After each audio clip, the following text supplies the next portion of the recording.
Vous pourriez vous poser la question, en quoi cette page d'Évangile est-elle une bonne parole pour vous aujourd'hui?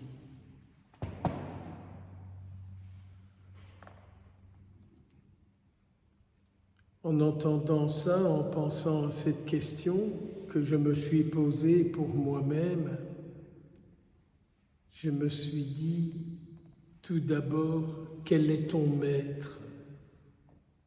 Quel est ton maître? Est-ce que c'est le Christ ou ceux qui viennent te raconter des trucs? Est-ce le Christ ou ceux qui viennent te raconter des trucs sur lui?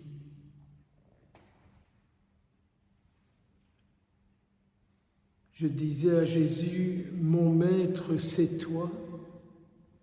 Celui qui m'enseigne, c'est toi. Et ceux qui enseignent ta vie. Et ceux qui me font découvrir ta vie. J'ai écouté ces jours-ci quelques petites vidéos, je vais vous le dire, sur la divine volonté. Ça m'a pratiquement réconcilié avec la divine volonté, car j'étais dégoûté de tout ce qu'on m'en enseignait, et de tout ce que je voyais, et de tout ce que je pouvais soupçonner qui était diffusé. Des enseignements donnés par un homme qui est un théologien, qui fait comprendre la vérité.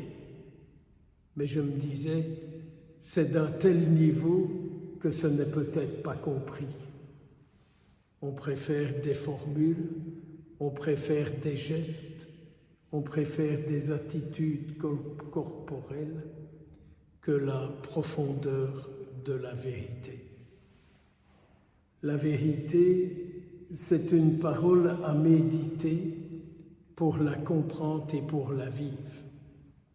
Ce n'est pas des gestes, des formules et toutes sortes de choses. Surtout que parfois, certains mouvements rejettent des personnes parce qu'ils n'y adhèrent pas. Alors ça fait très mal quand ça vous revient. Comme me dit parfois quelqu'un que je reçois, ça fait bobo au cœur quand on vous rejette parce que ça fait du mal au cœur. Qu'on vous rejette parce que vous n'êtes pas comme eux. Alors, cette page d'Évangile, quel est votre maître? Quel est votre maître? Je dis le Christ et ceux qui ont autorité pour en parler, pas celles et ceux qui se proclament docteurs de l'Église. Si on est fixé au Christ, on est toujours dans la vérité, on est toujours dans la lumière, on est toujours dans la vie. Je comprends que notre Seigneur dit, vous n'avez qu'un seul maître. Vous n'avez qu'un seul maître. Vous n'avez qu'un seul maître. Et je ne regrette pas un seul instant d'avoir choisi comme seul maître le Christ. Comme seul maître le Christ.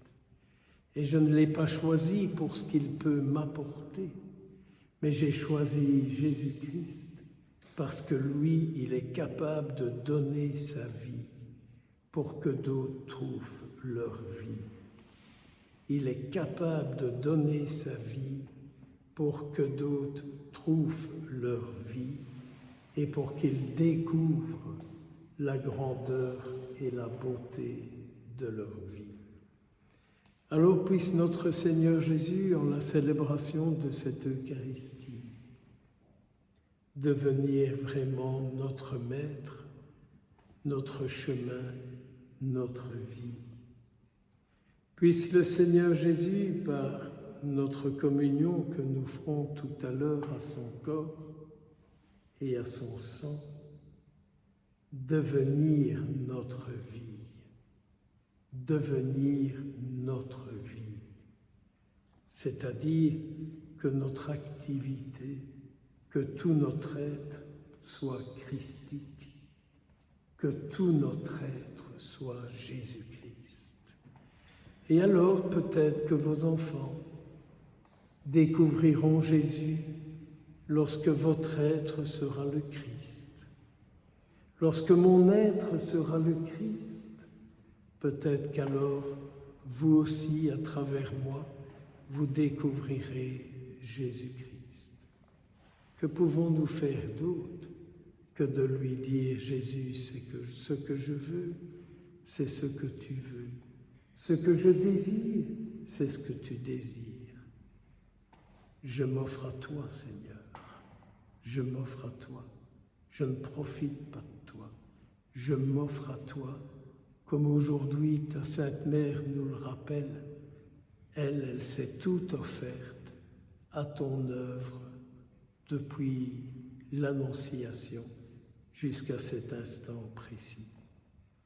Que la Vierge Marie, Mère de toute miséricorde, Mère des pauvres, Mère des pécheurs, Mère des malheureux, soit source de lumière, de paix et de vie et d'unité.